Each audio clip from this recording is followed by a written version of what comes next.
Hello, everybody. Thank you for joining us today and welcome to our Marketplace webinar series.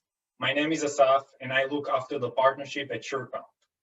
Before we get started, just a couple of quick housekeeping points. Everyone is muted, but can ask questions via the chat. We have a Q&A panel. The session is being recorded and will be made available on demand afterwards. So this is the first in a series of webinars showcasing the SureComp Marketplace.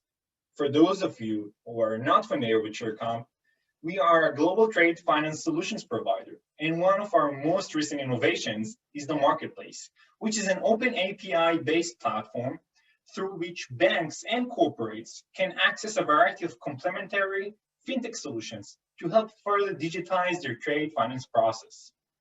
Each partner is specially selected based on their functional capabilities and best-in-class status in their respective fields. Each webinar will provide a high-level view of these innovative technologies that are disrupting and changing the face of trade finance digitization. Today, I am delighted to introduce ThetaRay. Integrated with SureComp's back-office trade finance solutions, ThetaRay is a financial crime solutions to help banks and corporates mitigate the risks of trade-based anti-money laundering and fraud.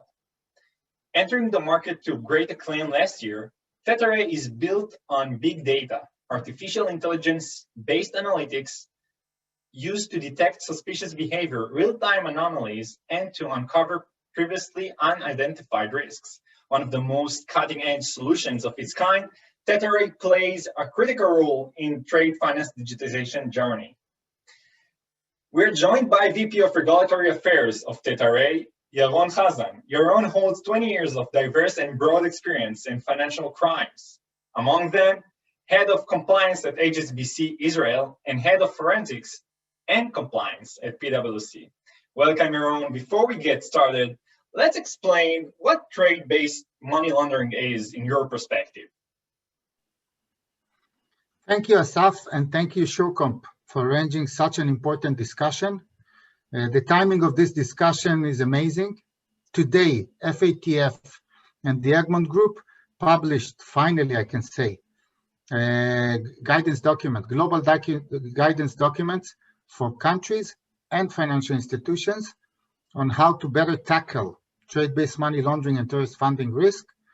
A hint, for those of you who will read this document, on page 33, you will see a terrorist financing case that I was part of investigating it when I worked at the police in the past.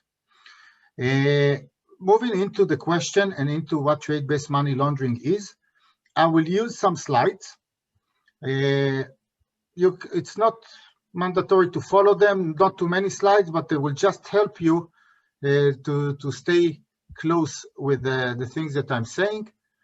So the scale of trade-based money laundering, as some of us may know already, is enormous. Bad guys knew that this platform to launder money and move illicit funds between territories is very easy compared to other methods. And I will explain why. But the scale, according to ACAMS, is hundreds of billions of dollars annually. When it comes to what it means for the bad guys and what it is and why do they do it and how do they do it, we need to understand what is their purpose. Their purpose is to take illegal funds, put them first somewhere, the placement, then start moving them from one place to another, the layering as we call it in anti-money laundering, and finally bring them to the destination where they want to use the funds, the integration. They want to do it when they stay below radar. They don't want to be detected.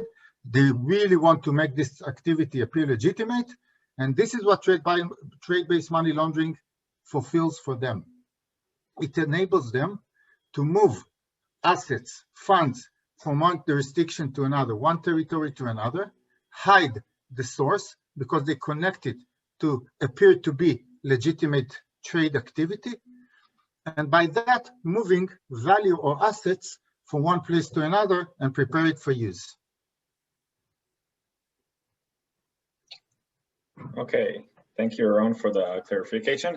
Just to note to everybody, once again, you have the panel of the Q&A. Use it if you have any questions to ask. So, Yaron, can you share with us the challenges that banks face nowadays with financial crime and its impacts on the industry after understanding what is TBML? Yes, of course. When we think of, when I worked at HSBC as the head of compliance, we had trade finance team at HSBC in Israel, and we're in close work on a day-to-day basis on their controls and their business activities. So I'm really aware of what is going on in those teams and departments currently in banks. And the challenges are amazing or terrible, depends on the point of view that you take. The amounts of manual work, the amounts of documents, the number of checks and tests and controls the trade finance teams need to execute, the limitation of the information and ability to really understand at each stage of the deal, what is the relevant risk, what are exactly the entities involved, what are the relevant prices for such deal, is it coherent with the prices that were to the deal when it was onboarded, etc. All these makes it really a long and exhaustible effort to execute any trade finance deal.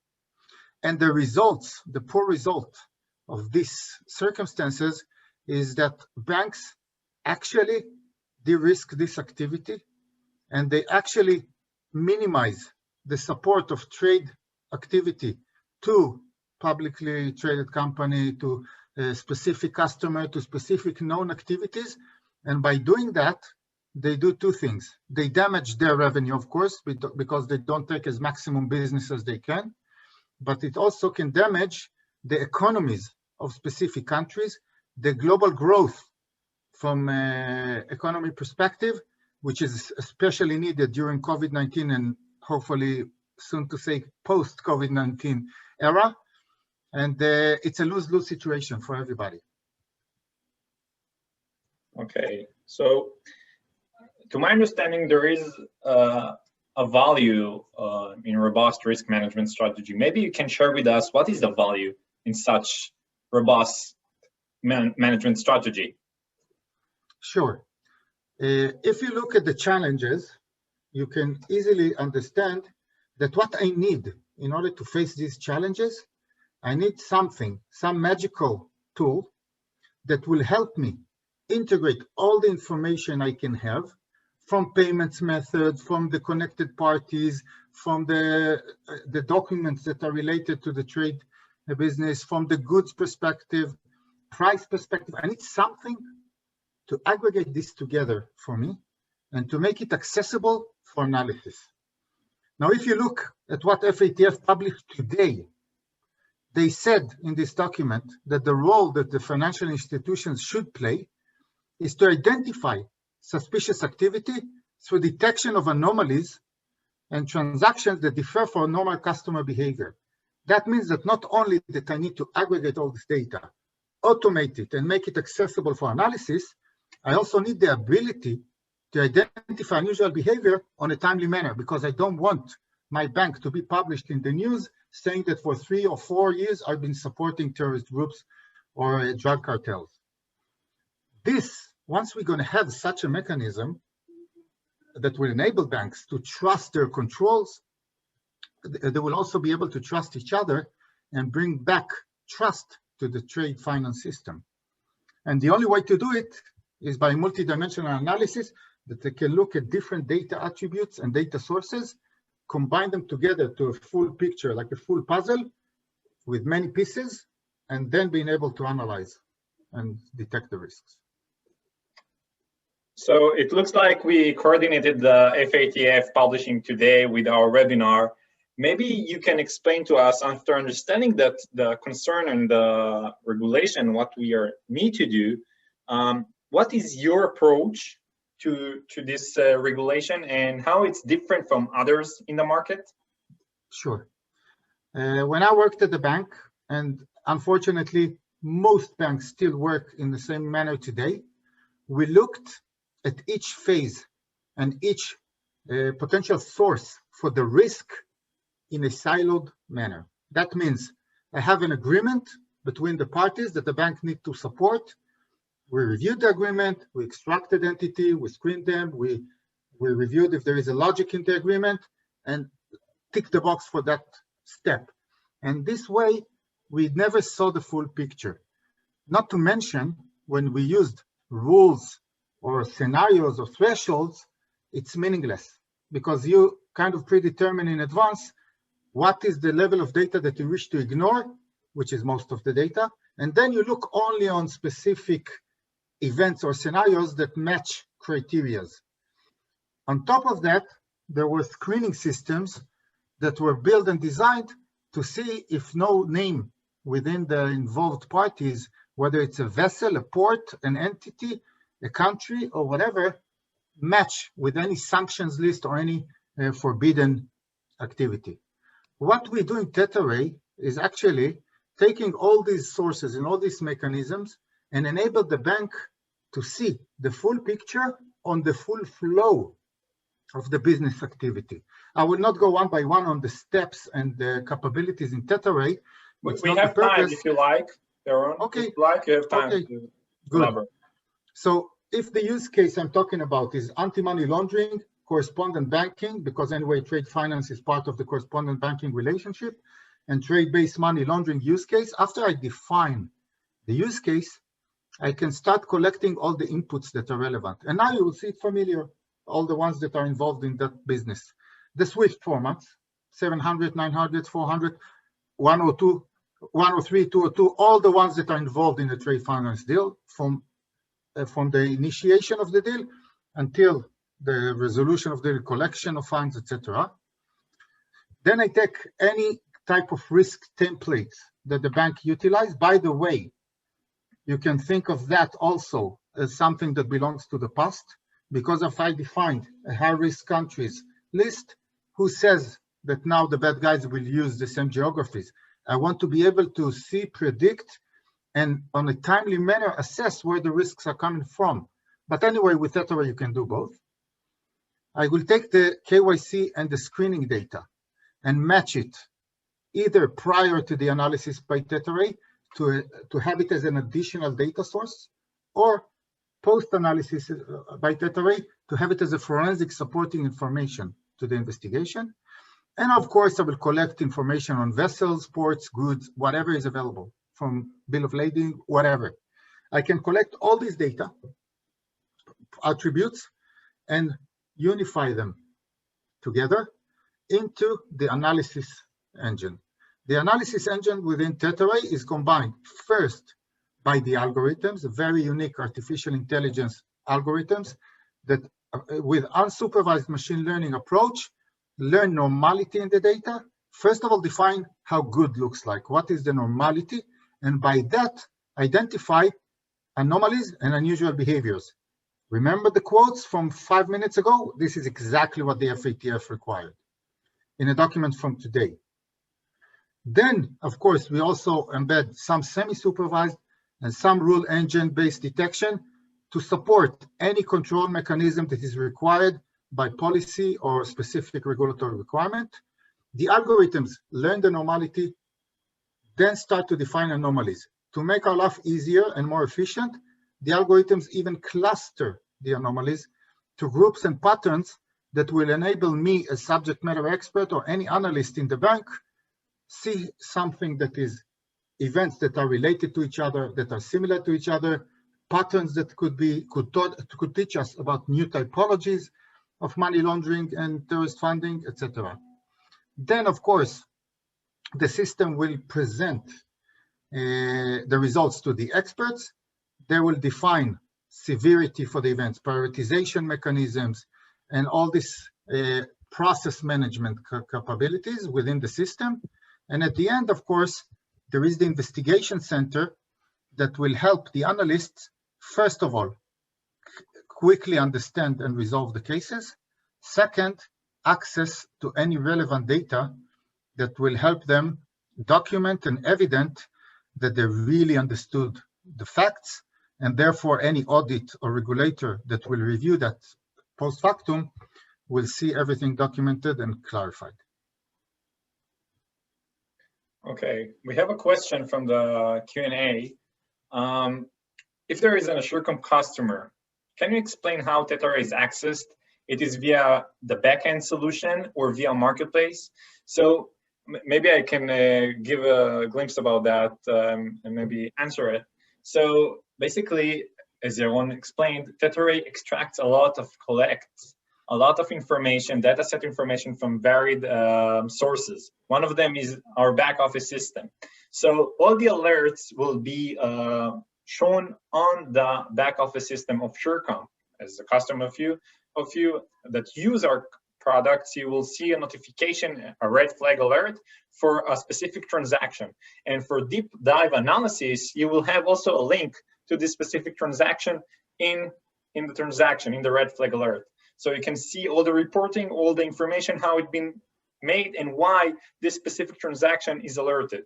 And you can do all the analysis over there. So it's a hybrid solution that you can get all the needed information in the back office, and you can get more deep dive analysis in Tetraray's solution. So yeah, please, Yaron, please go ahead.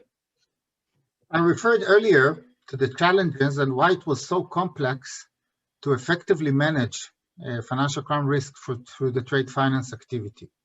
Now, we are aware of that. And of course, in our implementation of a trade finance solution for one of the largest banks in the world, we worked collaboratively with the bank and with some other technologies to ensure, first of all, the extraction of the data to be complete, to be accurate, and to sit well exactly in the stages of the process and in the place that it can be analyzed by the algorithms.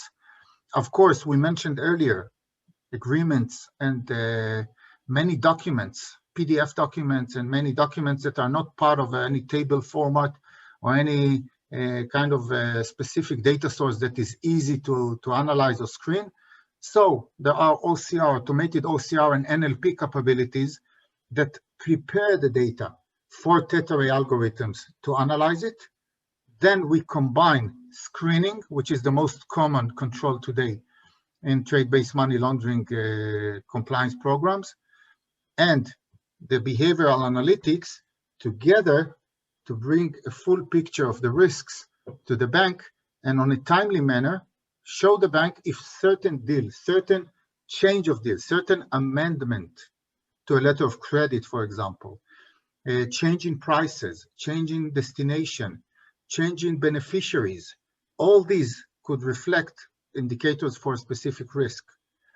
So Tetra will find them as soon as they occur and will highlight and alert them so the bank will be able to take actions on a timely manner. Now, once the banks can action on a timely manner with any risk indicator that will pump, when it happens, that means that you can trust your control, expand your business, and it's all automated and it can come to you instead of you investing so many hours searching any document, any Swift message, etc.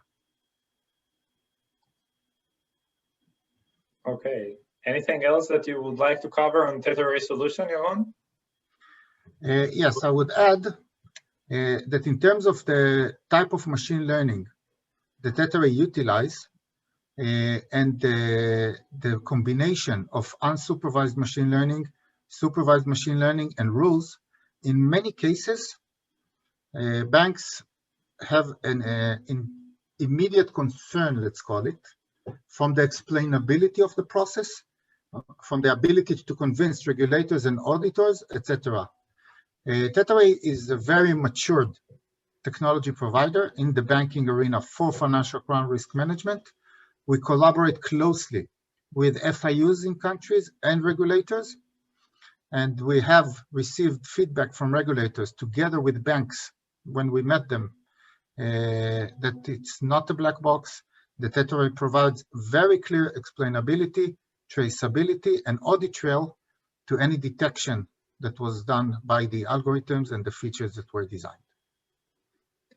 One of your most greatest advantage is the false positive rate that is a bit different from the other competitors. Maybe you can share a little bit about that?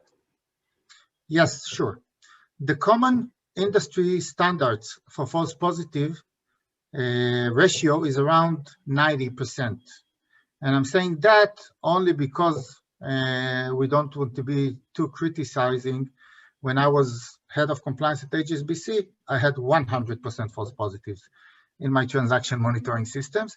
But let's be gentle with the industry and say that the common systems that are used, and it includes all of them, whether it's Actimize, NetReveal, SAS, Snowcom, whatever, is 90% false positive. With Tether, it's the other way around. We provide 90 to 95% true positive, or at least detection-worthy cases.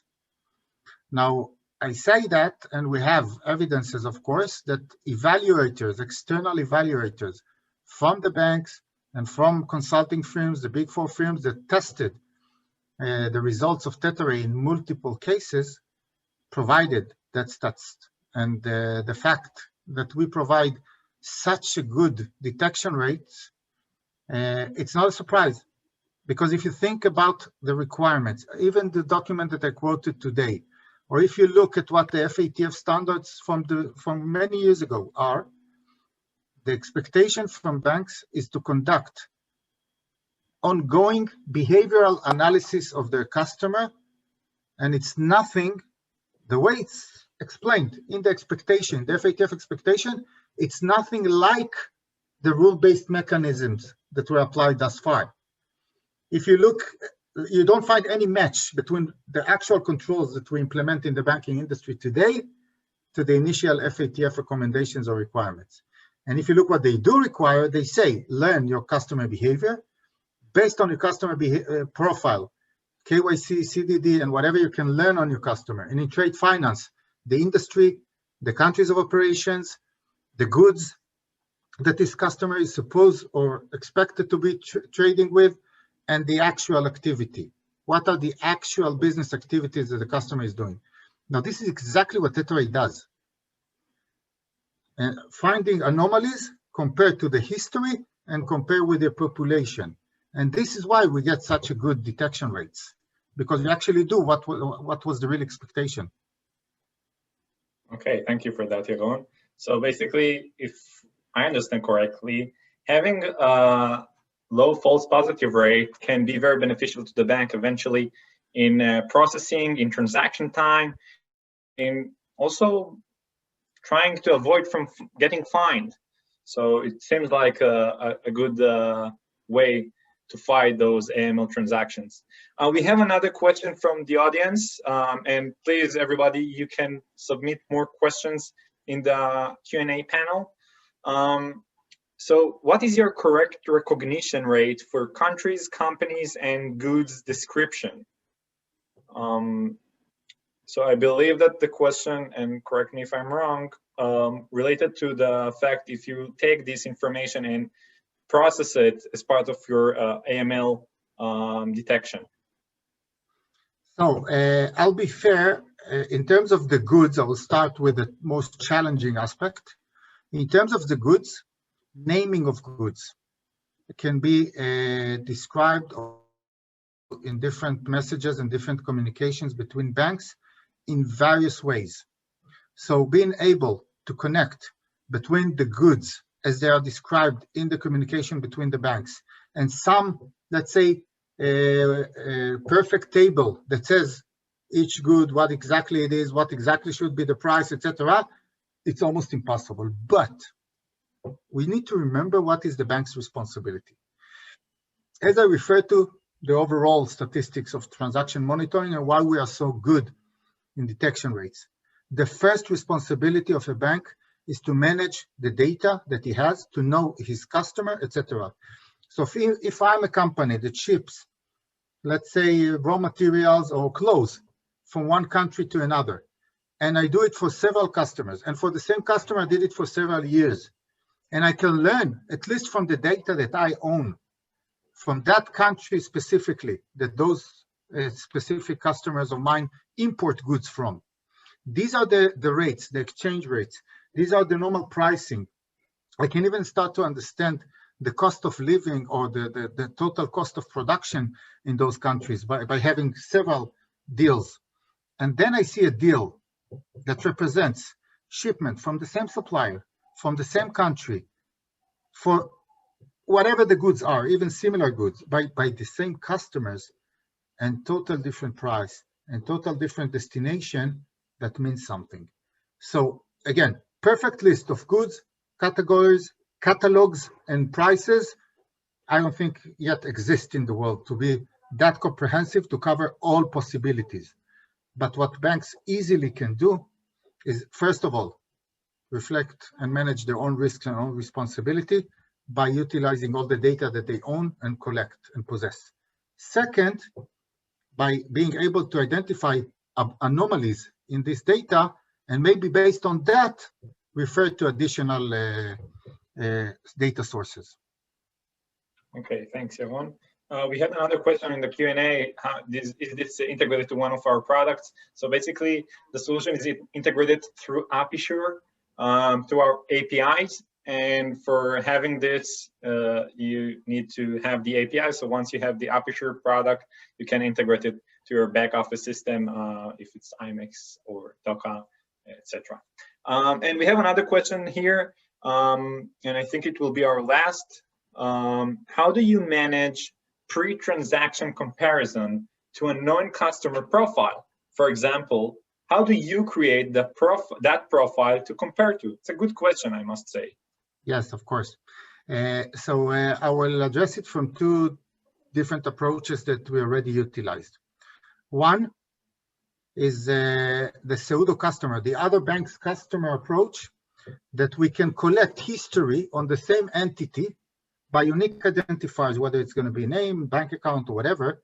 And for example, if me, Yaron, worked with once with Asaf in Shurcomp, and another with my neighbor, and another with my cousin, and I did it in different transactions, Tether can aggregate my activity, although it came from different paths and different routes, and see how I behave for a period of time. This is one. The second one is about the type of the relationship. So I can see that Asaf is my customer at the bank, and he is working with suppliers in several countries, with customers in other countries, and usually the type of the relationship that he buys from a certain territory and sell to another territory, or buy from a certain industry-related type of organizations and sell to another industry-related type of organizations. So you can connect by who it is, the pseudo customer, as I said, or what it does, what the entity is doing, and based on that, aggregate the data. Okay, thank you, Yaron.